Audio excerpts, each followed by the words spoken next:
সময়ে ক্ষমতা পেয়েছেন তাদের উদ্দেশ্যে বলছি, কেন করা হলো না?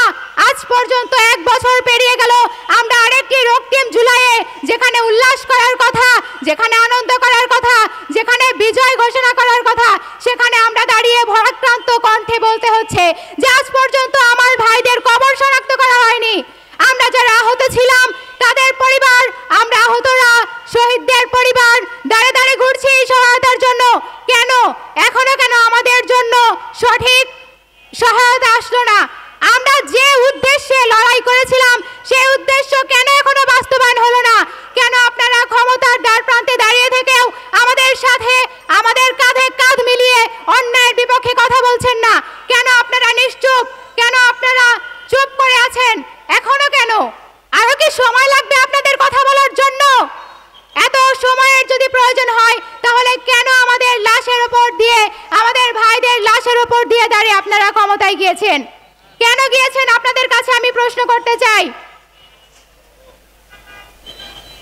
অশ্রুসিক্ত নয়নে শহীদ পরিবারের বাবা মা তাদের সন্তানদের সঠিক কবরকে খুঁজে বেড়াচ্ছেন। আমার ভাই বোনদের রক্তের দাগ এখনো শুকায়নি। আমার ভাই বোনদের রক্ত লাশের উপর দিয়ে যারা ক্ষমতা পেয়েছেন তাদের এই দায়িত্বহীনতাকে আমি ধিক্কার জানাই, আমি নিন্দা জানাই। আমি রাজনীতি বুঝি না, তবে আমরা আমার ভাই বোনদের রক্তের ওপর দাঁড়িয়ে, আমার ভাই বোনদের জীবনের ওপর দাঁড়িয়ে যারা রাজনীতি করছেন তাদের উদ্দেশ্যে বলতে চাই, রাজনীতি মানে বিতর্ক, তবে সেই বিতর্কের মানে গুম, খুন, হত্যা, চাঁদাবাজি। কি বাজি কথা বলেন? কি বাজি? চাঁদাবাজি, চাঁদাবাজি, এগুলোকে রাজনীতি বলে না। রাজনীতি মানে অন্যায়ের সমর্থন করা নয়। বয়োজ্যেষ্ঠ যেসব রাজনৈতিক দল আছেন তাদের উদ্দেশ্যে বলছি, চাঁদাবাজি, খুন, অন্যায়বিহীন রাজনীতি গড়িয়ে আসুন।